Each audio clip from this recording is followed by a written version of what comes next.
All right, welcome back to Sons Today. In this episode, we're going to talk some UCF basketball. Exhibition match was played recently. We'll learn more about that. We'll also get into some football talk with our guest, Andrew Cherico, who may just be the hottest name on the college media circuit. So before we get to that, though, don't forget about our good friends who sponsor this program, Werner, Hoffman, Greig Garcia. Literally all of this is not possible without that group there. So check them out at wernerhoffman.com and let them know that you heard about them on the Sons of UCF. So without further ado, let's get into Sons Today.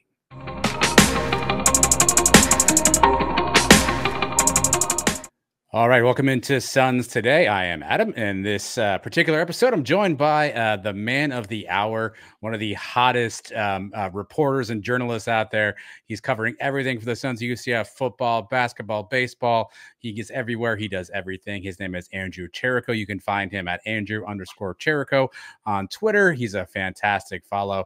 And his 1-year anniversary as a member of the Suns crew is actually today. So first off, Andrew, thanks for doing this with me. And second of all, man, happy anniversary. Glad to have you part of the crew. Adam, you're making me blush already, man. You're gonna be okay. I have faith in you. You got $1 million smile, so I don't think much makes you blush. But wanted to get into some basketball tonight with you, Andrew. So for those who aren't aware, UCF basketball obviously tips off in about 14 days from you and I are talking. And so in the last couple of days, you've had a chance to be around this team in a few different settings. You were there at Media Day, got to meet the team, meet the players. And then you were there Sunday when they had an open exhibition against Florida Gulf Coast University. So I want to get your thoughts on this basketball team as the season's really, really approaching. But we got to start with kind of the most surprising, shocking, and scary news of the entire event. Word started leaking out during the game that Jaylen S, the star forward for UCF, was injured and was being taken off on a stretcher. You happen to have video of the entire situation when he went down, and obviously him leaving the court. So let me start here. What did you see? What did you experience? What happened on that play when Jaylen went down? Yeah, well, first of all, happy to be here. We told everybody we'll get the update out as soon as we can. But as of right now, the most current update, he is in the hospital getting imaging. That's all we know. That's all. But from what I saw, Jaylen S had some back issues last season. There was a couple of times he went up for some insane dunks, just contested, almost never a chance of making it, and landing super awkwardly, tailbone back, and he would be on the ground for a couple minutes. He actually missed a game or two last year with some back issues. So I'm kind of leaning towards it's something with the back. I was down on the court, like you said, and just watching that play over and over, I had the weird opportunity to record. It was a scary moment almost as a journalist. Like one of the first times I've seen an arena go dead silent like that in person. And it was scary. It's almost non-contact, but contact, if that makes sense. He just did a little push-off, just a little push-off. He had to drop the ball, and he laid on his stomach, and he didn't move for, I would say, around 5 to 6 minutes, just laying there. Everybody was concerned. All the coaches went over. And I saw them trying to move his arms, his legs to see if he can roll over. He couldn't roll over. So I think best case scenario was back spasms, maybe a stinger in his back, but hopefully like no structural damage, no fractured discs or anything, because I know he's been having back injuries. But yeah, that injury was scary. I said it in the tweet. You could hear a pin drop in that arena. That's how scary it was. But the guys rallied around him, and I was happy to see that. But it's just in a low stake charity exhibition match. It sucks to see a guy like that go down. Yeah, I know you asked Coach Dawkins in the presser, like, hey, this was, was this really kind of worth it? We'll get back in a second. But if you haven't seen the clip, again, go to Andrew's Twitter account, Andrew_Cherico. And to your point, it didn't look like a lot of contact. It looked like, just your normal basketball play. Looked like he was trying to get around a defender a little bit, and then sort of went down. Did he make any like noises? Did he like audibly have any like reaction as he kind of went down? Yeah. So. Well, looking at, like I said, I've watched that recording almost 100 times trying to be the doctor that diagnoses it myself. Could never be. But he tried the mission of getting that little push in is getting to your spot on the court. He's a big-time mid-range shooter. He wanted to shrug inside, go inside with his left, pull it up. It looked like it went like the only thing I can think of is when his back went in, they're pushing up here, and it made some pressure on his lower back, which is what he grabbed for initially. He grabbed his lower back. That's the first thing he grabbed. Hobbled, I should say, slowly down onto the floor. To respect his privacy, to respect his rights as a man, he was crying on the court. You heard it. Yeah. I was close enough to hear it, but I didn't record that. It's way past my principles, my morals to record a man when he's in a situation like that. That's why the most I provided was pictures after the injury, because it's just a situation that I feel like nobody benefits from hearing that stuff. Yeah. But I can confirm that he was on the court in pain. You can hear it. He let out an ah as soon as he dropped the ball. And when he was on the court, I'm not sure. This is what I'm not sure of, and this is why I didn't want to especially like get too much into it. Wasn't sure if he was crying because of how bad it hurt, or he's crying because he knew it was something bad and he might not be able to play for a while. Yeah, always tricky. It's tough in those moments. You don't want to speculate what's happening, but obviously kind of a scary sight. You mentioned, the gym kind of going silent. And obviously, I saw the pictures. You had a lot of his teammates kind of gathered around. You asked Coach Dawkins in the post-game press conference, was there thoughts about sort of canceling the game at that moment? That had to be a really scary sight for his teammates too, Andrew. What was the vibe like the rest of that game, trying to kind of finish it out, knowing that one of their brothers was in some injury problems? Honestly, going through my mind, I thought they were going to consider canceling it. It's like almost one of those things. All right, guys, it's just an exhibition. Let's wrap it up. But when I had the opportunity to speak with head coach Johnny Dawkins, he said there was too much at stake to cancel. The guys from FGCU traveled all the way up, all the fans who came out, all the players who came out to play this game. It was next man up for Johnny Dawkins. He said, but it builds character for the team. This is the team's identity. Even if one of their brothers go down, they're not going to lie down. They're not going to be demoralized. They're going to go and play extra hard for him. The Knights went on a spectacular run in the second half, I should say. In the second half, rallying around Jaylen S, and that's when they took the huge lead to eventually finish off the game 92-78. But yeah, Johnny, he said he considered it. He said he really did. He said he first started off saying we, and he said I. Then he changed it to I. Because at the end of the day, it's his decision, it's his player, his court.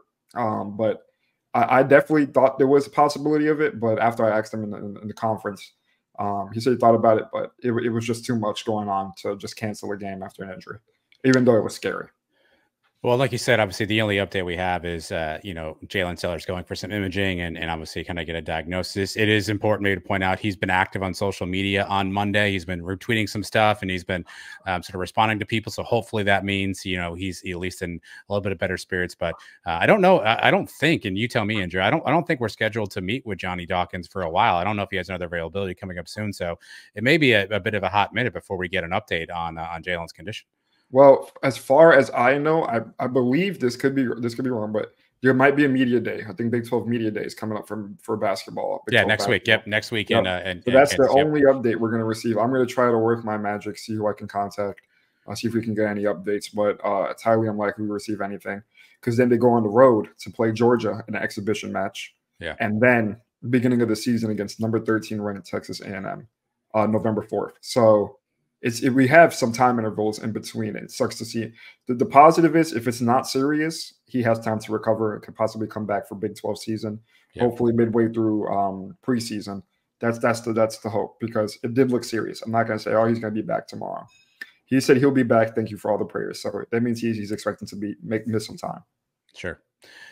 Well, no easy way to transition from something that serious, Andrew, to a game, but that's the next part we'll kind of look at. So again, you had a chance to watch this new look Knights team play. 11 new players on this squad. Obviously, a ton of names people maybe have heard from other stops, other junctures.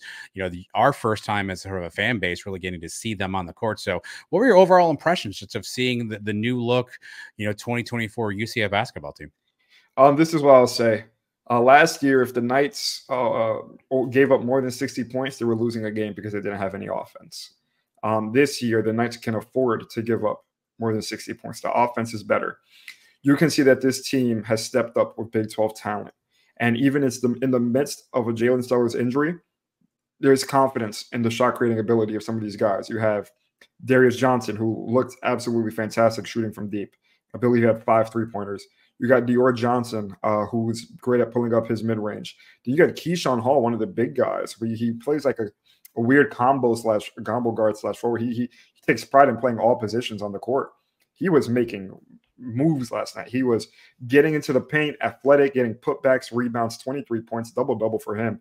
What a play. And then Mustafa Chima, the young guy, for a true freshman, for him to be moving around and to be savvy as he was making some nice passes, some some nice post plays. The offense with this team is definitely there. Now, I say this to say that the Knights defense has taken a little bit of a hit. Last year, there was so much versatility on the court because basically there was 4 guard / forward and then center. So there was always rotations. But this team has more guards now. This team has a couple shorter, slimmer guys who are not going to play as physical defense. So they're going to really need to rely on the forwards to make those stops in the paint and not have the 3 and the 4 making those stops. But this is a team that's going to score better. So I think we're not seeing an identity change because they're still going to play hard, physical, and gritty. But we're going to see a team that doesn't rely on their defense to win every game. What was the rotation at point guard? Obviously, Dior Johnson, the senior, returning for UCF. Obviously, again, he's well established here. But you have young guys, Jordan Ivy Curry, you have Mikey Williams. You have some other guys can handle the ball. What was the kind of the point guard rotation? Nils Mahowski, obviously, as a guy can handle the ball. What was the point guard rotation that you saw? Yeah, there's so much depth on this team. I think that was one of the better things that this team. Last year, they had no guards. Now they have a surplus of guards, and the front court is where it kind of lacks depth. We saw a lot of Jordan Ivy Curry, which he made some nice moves. Obviously, he looked a little rusty, but he made some nice moves. We saw Nils Mahowski. He's a shooter. He's a playmaker. He had a nice chase down block. So his defense, I think Johnny Dawkins' mindset is getting to him with the defense. That's going to earn him some playing time. If you're not playing defense on that Johnny Dawkins UCF squad, you're not playing at the game. You're not playing in the game. It's just that's the way he operates. You saw Mikey. We saw him a couple minutes in the first half, a couple minutes in the second half. We didn't see him too much. And to lead into that, I think a lot of fans should slow their expectations with Mikey Williams. He's not going to come into UCF dropping 40 points a game and turning the gym into a dunk fest. He's learning how to play college ball. He was always the best player in high school, always the best player in middle school. He's meeting some talent that can compete with him now. And you saw him excited. He was anxious to get out there, getting some shots up. Slow expectation. He will be a good player. Johnny Dawkins said he's a fantastic player. He has all the characteristics of being a great player. He just needs to put it together and, in the words of Johnny, run his own race. Don't think because he's so popular, this and that he needs to make it to the league in 1 year. If he has to relax, learn the game again through all the adversity he's been through. That's what needs to be done. Getting back into other guards, Dior Johnson. We had Nils. Yeah, those were pretty much it. And Darius, of course. And then Jaylen, while he wasn't playing the 1, he was playing the 2 a little bit. So you saw a lot of combo guards there. There's like no true point guard, but guys who are playing the 1 and 2 together. Like you see Darius Johnson in at the point guard for a substitution, and then you see Darius Johnson in at shooting guard for the next substitution. So it all depends on the lineup he's running. But there's a lot of combo guards on this team. Talk a little bit about Dior Johnson. I saw some of the clips that you posted of Dior. He looked like a kind of a grown man game. Got to his spots.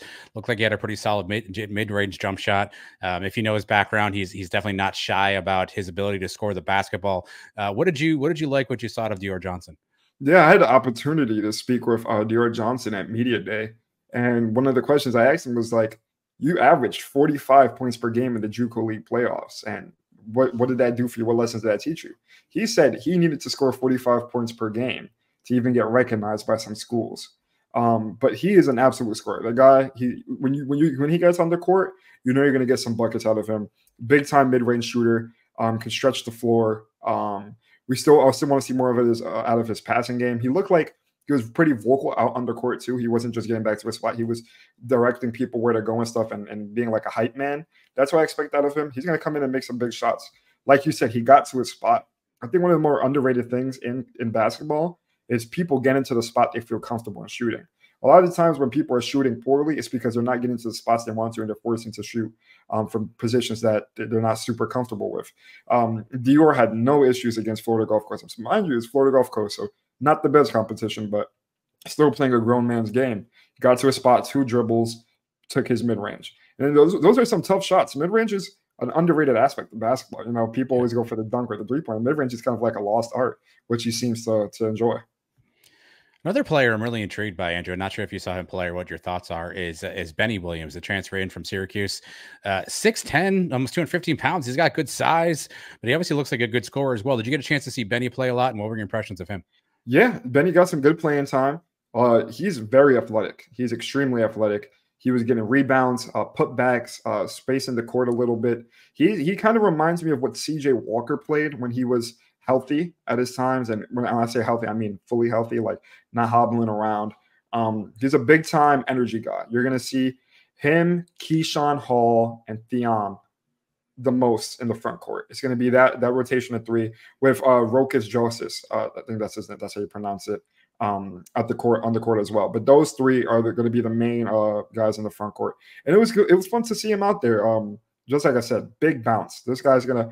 There's a lot of guys. I asked Johnny, like, this team has a lot of athleticism. There's going to be a lot of guys who make some highlight plays. Because right after the Nils, it was Benny Williams right there behind him with the block. So it was fun to see. You talked about the true freshman, Mustafa Chima, 7'2", 235. Obviously, guys that big sometimes, Andrew, you're not quite sure what their game is translate. I saw some of the clips. He had some really good passes on the cross court.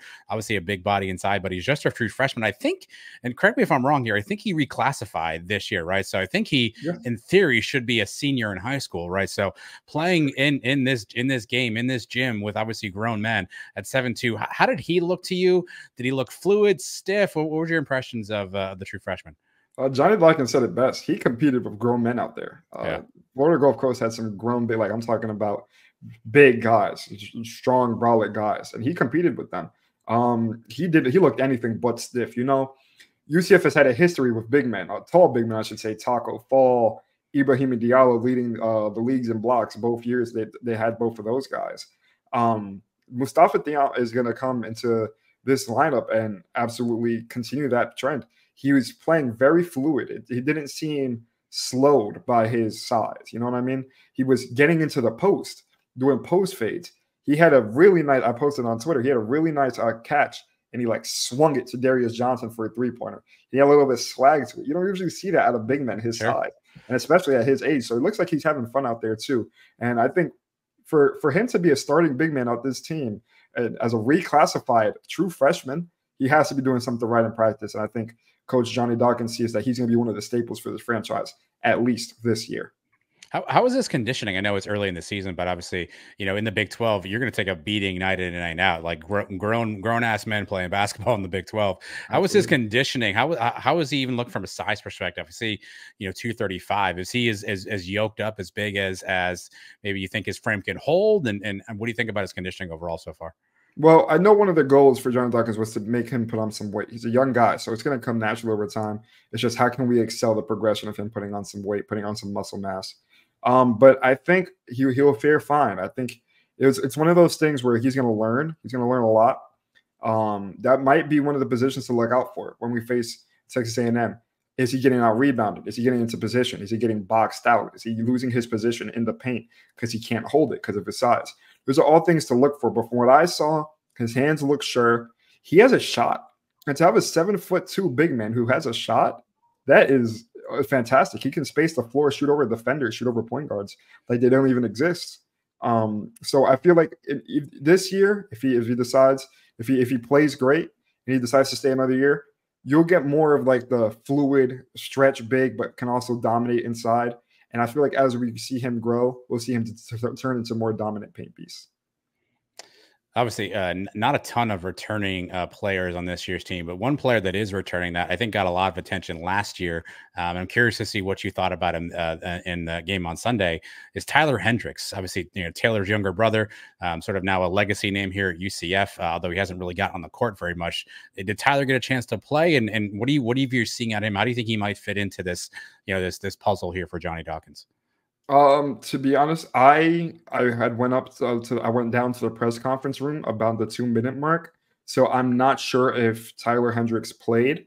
If he didn't play the whole match, I'm not sure if he played the last 2 minutes, which is usually throwing some of the bench guys. But honestly, I think his position on this team and his role is going to be to continue to grow. It's safe to say he's not his brother, and that's not a bad thing. He's not the NBA player that's going to be drafted number 9 overall. I still think he's still trying to find his footing on this team. I mean, Johnny Dawkins brought in a bunch of guards, a bunch of wings, and it's a very crowded room for Tyler. I think he's still trying to find his role on this team. And I still think he's a great player, and I think he'll make an impact one way or another on the court or off the court. But for the extended regular season, we barely saw Tyler last year. And the position groups on this team got even deeper that he was competing with last year. So I think it's highly unlikely that we see Tyler Hendricks get on the court a lot this year. Well, you mentioned earlier you had a chance to attend the media day. So shameless plug here. If you're going to be checking out the Sons of UCF YouTube channel, these interviews are starting to start posting this week. You'll see a bunch this week and next week. Great job by Andrew and Trey. So, all right, man, take us behind the scenes a little bit. Like, take us into the media day room. Obviously, there's a lot of people walking around. I know you talked to 5 different guys. Give me some stories, man. Who did you enjoy talking to? Who kind of made you laugh, made you smile? Again, you have a really unique way of asking questions and kind of engaging with these guys. So who do you enjoy talking to the most, man? Who kind of impressed you, or who'd you really like having a conversation with? Yeah, in terms of asking these guys questions, I don't treat them like they're a basketball player. I don't treat them like that's the only thing they're known for. I treat them like guys. I treat them like humans that play basketball for a living and who want to go out there and compete. So that's the way I go about it. But I really enjoy talking to Jaylen. Jaylen's always a great conversation. We were laughing about my shoes. He said, "Oh, your shoe game is the freshest." So I had to ask him in return what was his favorite shoe. It's a couple $1,000 Louis Vuitton black and white track runners, I believe he said. So if you guys have the budget for that, you'll be matching with Jaylen Sellers. I spoke with him, and Coach Johnny Dawkins mentioned in the presser beforehand, Jaylen broke his shooting hand prior to the season. And if you guys were following Jaylen's stats in Ball State, he was near a 45% three-point shooter. Yeah. And last season, from deep, I should say, and last season from deep, he shot around 29%. So it was a big, dramatic shooting drop off.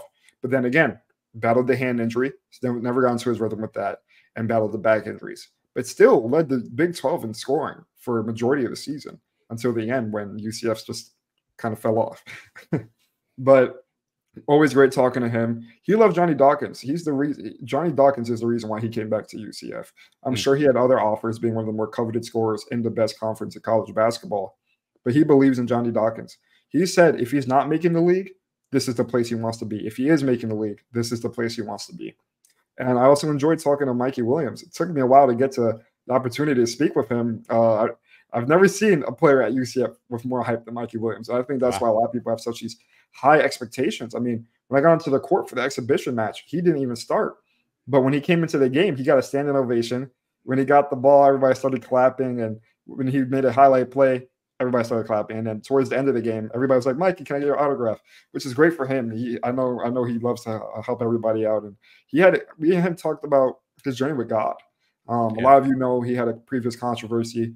Started off committed to Memphis, high life for him, and then it took a change after some controversial moves that he made during his time in the offseason. But he's back and he's committed. He recently got baptized over the summer, and he talked about his journey with God and how he wouldn't be here without God. And everything that's happening right now for him is a blessing. So it was almost like seeing a character change. You know, the media depicts him as this kid who's so caught up in the fame and bad influence and bad decisions. And you speak with him, he's like genuinely talking about his passion and his beliefs and his religion. Dior Johnson, he has almost like a revenge story. Yeah. Dior Johnson thinks that people overlooked him this whole career. He thinks that people are still overlooking him. He said when he scored 30 points per game in regular season in JUCO playoffs, it wasn't enough for teams to recruit him. Then he had to score 45. Still wasn't enough. He had to win. And that's when he felt like he was being disrespected. He said that's the chip he has on his shoulder. JJ Taylor, best friends with Mikey growing up as a kid. They expect to make some highlight plays. They said it's been fun transferring from both of them because JJ Taylor went to Memphis initially with Mikey. So he said it was really fun transferring over to Nights with him and getting to experience Orlando. And then one of the more overlooked guys on this team, Jokis Rosios. Yeah. Correct me. Is it Rokas? I think that's Rokas, right. I'm not going to try. I'm going to believe you because you sound like you know what you're talking about. I'm going to believe you. Rokas Josias. That's what it is, Rokas. He's a stretch 5 on this team. He's not going to be the guy like Mustafa. He's going to get 10. He's going to get 20, 30 minutes of playing time. No, he's going to get a solid 10 to 15. But he's going to stretch the court when he does. He's going to make some big body plays. He's a very big guy. He's like John and Rokas are 2 different players. Near same height, Rokas is more stiff. You can see the stiffness, like in the tall player, little less intangibles, a little less athleticism, but he uses his size to his advantage. Meanwhile, Tiam, he doesn't use his size to his advantage. He plays like a point guard at center. He's making these flashy passes, rolling around, getting open in the paint. So it's going to be really fun to see that combination. But yeah, those were the guys I spoke to on media day. I got a team that's hungry, a team with a lot of redemption stories. A lot of these players on this team have gone through previous controversy, adversity, made regretful decisions. Yeah, I was going to ask you about that. Not to cut you off. I was going to ask you about that to kind of close up shop on basketball. I mean, kudos to you. You asked Johnny kind of directly in his press conference, you know, the commentary about last chance you and Johnny calling the second chance you. And I know you spoke to some of the players who had prior transgressions and sort of got their thoughts on that. What do you make of this stigma around this team, around, you know, they're bringing in some people with questionable character. You know, you had a chance to kind of be around these kids. You had a chance to talk to Johnny Dawkins. What do you make of that kind of narrative of what this team potentially is comprised of based on some of their past experiences? I mean, Johnny Dawkins said it best. Are you any better if you don't give these young men a second chance who made regretful decisions in their young life? Not everybody makes the same mistakes they did, but everybody does make mistakes. And he felt like they were deserving of a second chance. And in my opinion, speaking with Johnny Dawkins on nearly a nightly basis last year when covering the basketball team, he is the biggest class act. So many of these players view him as almost a second dad, as a role model on their team. It's in their life. And I think if there's any guy who can lead a team with regretful choices and questionable player personalities, it's Johnny Dawkins. Now, past the stigma of the questionable personalities, every person I spoke to who had a bad stigma around them, when you search their name up on Google, the first thing that comes up is charged crime history. They were all really nice people. At the end of the day, after I turned off the camera, after we spoke, we talked to each other. We had genuine conversation. They didn't feel stuck up. They didn't feel like they had an ego. They know they're going to play competitive basketball. And they know there's a lot of guys on this team coming with similar backgrounds who want to make the same name for themselves.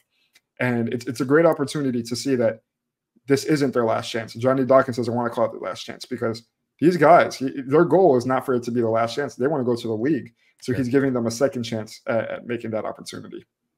Andrew, I'm not going to lie. You've got me hyped to look forward to this basketball season, maybe largely because the football season is not going very well. But we're going to get into that now with Andrew. Let's grab a quick break here. We come back. We'll talk to Andrew a little bit about what's going on with UCF football and see if he has any answers for what's happening. Don't go anywhere. This is Sons Today. The Sons of UCF is brought to you by Florida Football Prep. Are you ready to take your game to the next level? Then Florida Football Prep has you covered. They provide elite training and top-tier gear for athletes from Pop Warner to professionals. If you're a rising star just starting out, it doesn't matter. You can still check out their Jake Medlock Passing Academy, led by record-setting quarterback Jake Medlock. They don't stop there, though. They've also teamed up with former UCF greats like Marlon Williams and DJ Mack to offer more cutting-edge training that'll put you ahead of the competition. And hey, you need some gear? They have you covered there too. They have custom team apparel, and they also specialize in expertly conditioned leather footballs. They offer everything you need to perform at your best. Their unique football conditioning process enhances grip, throw, and catchability, giving you an edge when it matters the most. Join the ranks of elite athletes that trust Florida Football Prep for the tools, training, and confidence to succeed. Visit floridafootballprep.com and gain your edge today. All right, we're back. I've got Andrew Cherico with me here still. And despite his knowledge of basketball, that's not all Andrew knows. He actually covers the UCF football team really well for us. He's out there every day at media availabilities, practices, games, and whatnot. Andrew, things obviously are not going well. It's been a rough go for UCF football. 4 straight losses. You get a chance to be in that media room every Monday when Gus kind of strolls in there. What are your impressions of sort of Gus's demeanor right now? He seems a little bit more agitated. I'm not saying Trey Struggle needs a bodyguard, but I'm not saying he doesn't. But Gus just seems a little bit more agitated, a little bit more surly of late. What do you kind of make of the current state of what you're seeing as you look at this UCF football team? You stole the words right out of my mouth. I was going to say, well, I recognize immediately he doesn't like Trace. Let's transition to a basketball school. There we go. But no, I feel Gus is feeling the pressure. He's not going to admit it. No coach is going to admit it. He felt the same pressure in Auburn. The media was going after him. Now, I'm not going to say we're going after him.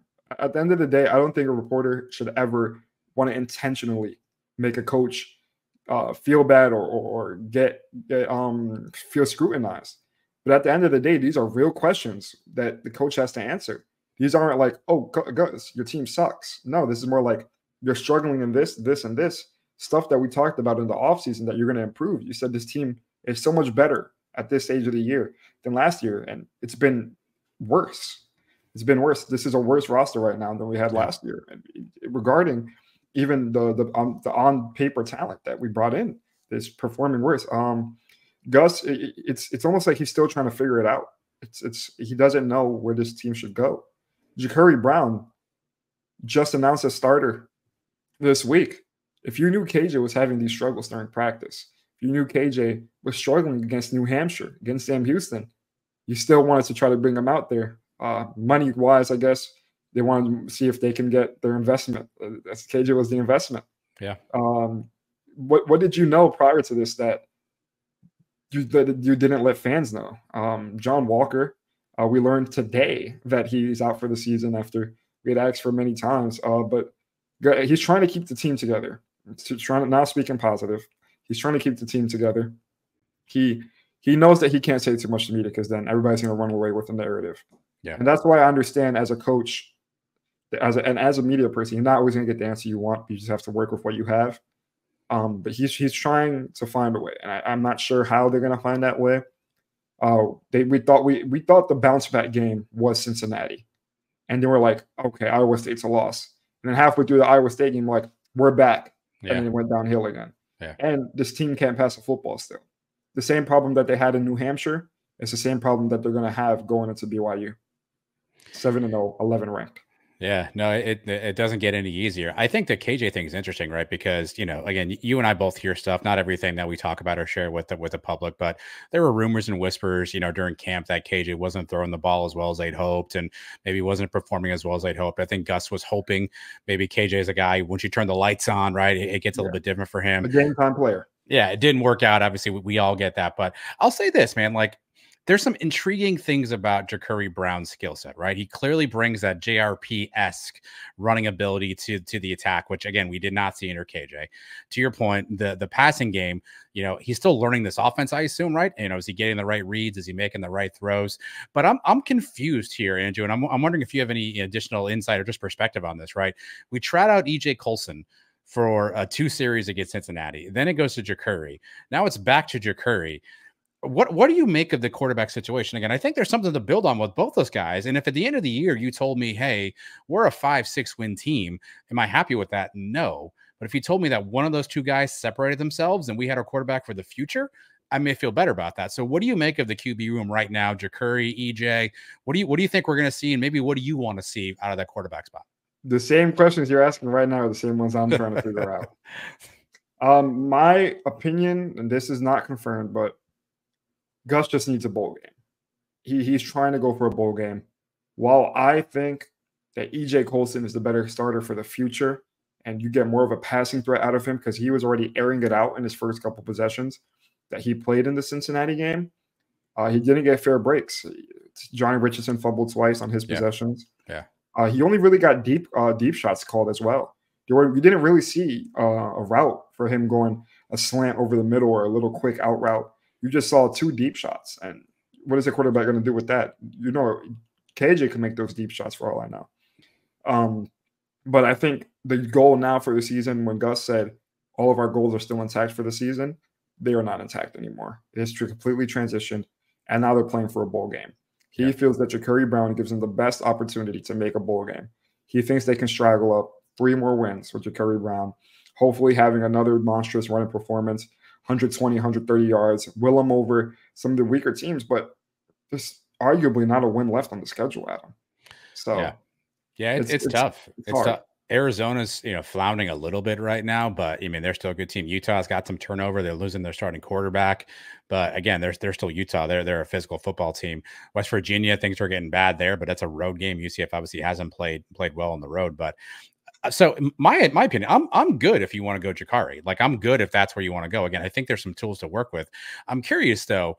To me, it felt like the playbook was different under the first 5 games with KJ than what we saw last year with JRP, right? So I'm curious to see, obviously the skill sets are different, and I don't know if Ja'Cory and JRP have the same skill set. I'm curious to see if we go back to more of the JRP-esque style playbook, right? Where we're taking some more shots, we're doing some more QB reads, we're getting some sort of open coverage down the field. But I'm good with Ja'Cory. What are your thoughts on what you saw to Ja'Cory at Iowa State? Again, there's probably a bunch of throws he wants back, and rightfully so, but I think you got something to work with there, no? Yeah, there's something to work with. he just makes a couple more throws, not 10, not 15. He doesn't even need a pass for 200 passing yards. But for example, if he hits the little rollout pass, know it's off balance, I know it's on the run. If he hits RJ Harvey on that, that could be the game. That's a first down. Absolutely, that's a first down all day. Yep. But I'm curious on how they're going to use the playbook for him. If Gus knew that KJ was struggling throughout all these weeks in practice and game time, did they not start already planning for Ja'Cory? Like, they couldn't have just benched him off of a will 1 week. All right, you're done. No, this had to be something talked about for a while. Like, when is it going to be the week that we're going to bench KJ? If he doesn't perform this week, this is the week, this and that. So they should have already been scheming up Ja'Cory. For Gus to say it was his first rodeo getting comfortable with the offense, I understand come game time, first rodeo, first situation like that. But this is a playbook that should be wide open for him, 7th week of the season. But going back to his physical play and his play style, runs the heck out of the ball. He's super fast. You see a burst out of him that you did not see out of KJ. They're not going to see him run over guys like KJ Jefferson, but you're going to see him get more yards because he can go around guys. Well, and Gus is a little bit incorrect. Ja'Cory had, I think, 2 starts at Miami, and I think he played in 8 games. So while this is his first start at UCF, his first rodeo at UCF, he's played some college football. So this isn't like he's a true freshman. Yeah, and Gus also said it was KJ's first rodeo after against New Hampshire. I'm like, sir, he's played every game in Arkansas for the past 3 or 4 years. What do you mean first rodeo? You mean he's adjusting to the system, but not his first rodeo. Are there any rodeos in Orlando? I got to look that up. I don't even know if you can get a rodeo in Orlando, but we can worry about that later. Is this the week, Andrew? Is this the week UCF gets off the schneid? Again, I'll say this. You see some incremental improvement in areas where UCF has struggled, right? The defense, you get 2 pick sixes. Ostensibly, I know Braden Marshall dropped at the 1, but let's just call it a pick 6, right? The defense, you get 2 pick 6 opportunities, 2 takeaways, which are fantastic. The kicking game seems to have settled a little bit now with Grant Reddick, so you're seeing some improvement. Is this the week, Andrew? Is this the Gus magic at home, homecoming, BYU undefeated? Is this the week, Andrew? Can this be the time we put it all together?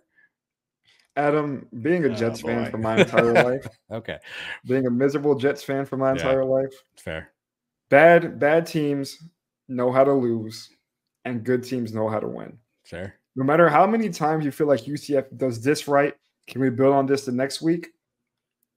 It just can go away in an instant. The defense that we've been saying these past 2 weeks and these turnovers, takeaways against BYU, none of that can stay. None of that can stay consistent. There's nothing guaranteed in sports. And from what we've seen consistently is a bad football team. I'm hesitant to say yes. I really want to say yes. I want to say this is the magical week. If they beat Iowa State, I would be like, I would be on board. I would be really on board. I'd be like, okay, we have something. But it's just still so unknown about the passing game. And then the tempo of the offense doesn't let the defense get off the field. You're scoring the ball a lot, but you have your defense playing 40 minutes.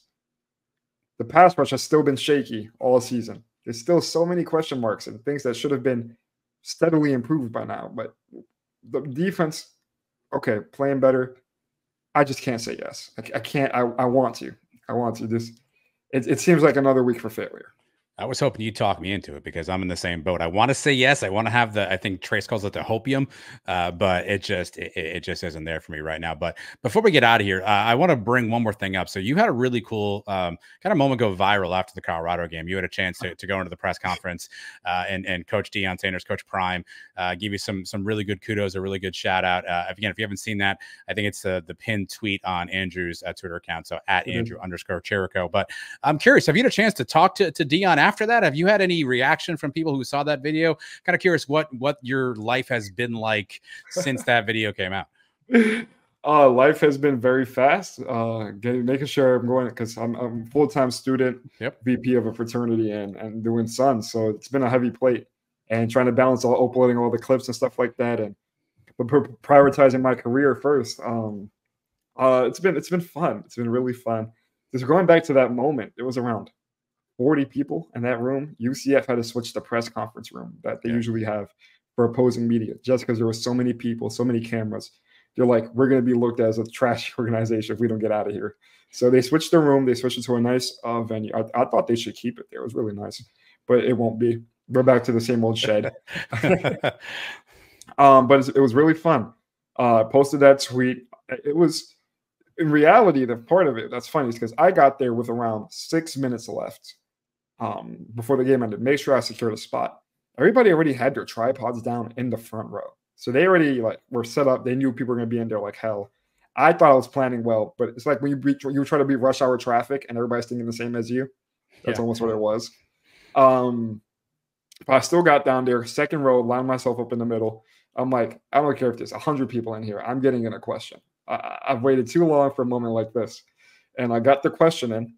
And funny enough, Deion never answered the question, which is hilarious. It's like, he did good, not great. And then I was hoping he would elaborate a little more. But at the end of the day, I got shouted out by Deion Sanders in a press conference. Yeah. Prime time, great moment. Growing up as a person who's always loved sports, a lot of you are familiar. I have a physical disability. I'm in a wheelchair. I think around 10 years old, I realized I wouldn't be Darrelle Revis on the field. So, but my love never went away for the game. I kept watching the TV. My dad kept putting me in front of it, watching all the Jets games, watching all the basketball games, the baseball games. It's the love for the competition, the love for the passion of the game. Not what they do on game days, but all the work that goes into it and seeing it, the results. So being able to attack the field in a different avenue, going to sports reporting and broadcasting route, and being able to have a moment like that with Hall of Famer, legend, all of the above, big-time celebrity now, prime time. It was like, what just happened? I was on cloud nine for a while that night, and I was like, I'm going to post this clip in the morning. And I didn't expect it to do what it did. Yeah. It went insane. I posted it, was getting a couple likes, retweets. Then look at my phone like 10 minutes later, and I'm at like 500 likes already. I'm like, oh my goodness, this is one of those tweets. This is one of those tweets. A bunch of people from Colorado media posted me.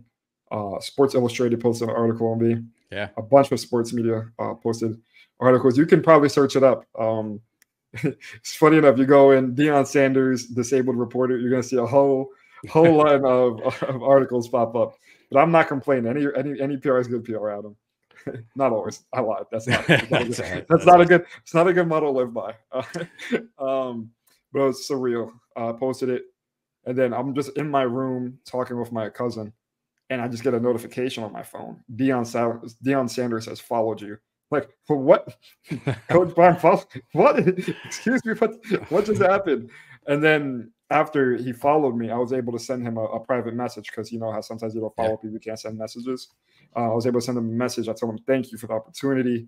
It was a blessing. It's truly all a blessing from God. It's everything I've prayed for, everything I've loved to do. This is my dream job. I couldn't ask for anything more than this. And he replied back to me and been in contact. And I've been in contact with a bunch of the reporters who I've connected with, hopefully propelling me to get that nice job one day. Yeah. No, it's awesome, man. Again, I say this not because you're part of the Suns or not because you're here with me now, but you work as hard, if not harder, than anybody I've seen. You're at every event. I said football, basketball, baseball, anywhere that something's going on. Andrew Cherico is there. He's also helping out now. He's mentoring some other students who are getting into the Sons of UCF and the reporting space. I know we're going to be in an internship this week, try to find the sort of the next Andrew Chericos of the world, if you will. And I know you get a chance to give back, and that's pretty cool to you as well. So kudos, man. You definitely deserve all of that. Give us a quick plug too. I know you do another show on our network sometimes. Give us another plug about where people can find you, where they can follow you, where they can keep up with you. Yeah, so if you're interested in keeping up with my live tweet, I do a lot of live tweets, upload a lot of bites, a lot of just clips in the UCF athletic community. You can follow me on Twitter /X at Andrew Cherico. It's on the screen right there. Also, you can find us on your favorite inconsistent late night show with co-host Clay Pasco, also runner of the UCF Barstool account. We have fun on that show. We do a lot of crap talk. We make a lot of memes, and it's just a fun time. If you're interested in more of the younger, no offense, Adam, the younger audience, and you have more energy and more, how can I say, radical takes, you can definitely go watch the show. The most recent title of our episode was "Our Season is Cooked, Bro." So, to be fair, behind the scenes, if I can just tell us real quick, I actually write the titles, and so I'm listening to that episode, and I kind of skim through a little bit, just make sure you guys are okay. There's no audio issues or anything, and I happen to skim right to the part where Clay says, "I'm honest, bro. We're cooked, bro," and I was like, "That's the title of this episode." So that is what Up All Night is about. It's actually, I really enjoy it, not because again you're sitting here, but it's a fresh, different look. You all think differently about sports and differently about games and differently about everything that's happening just through your lens. And I think sometimes what people need to do is look at things from other people's perspectives, right?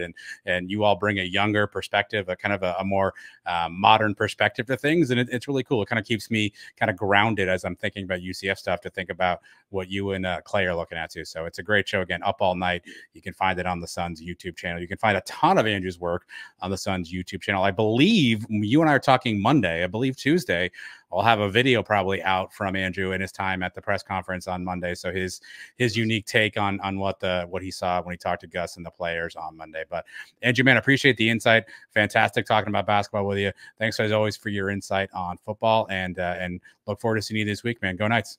Charge on.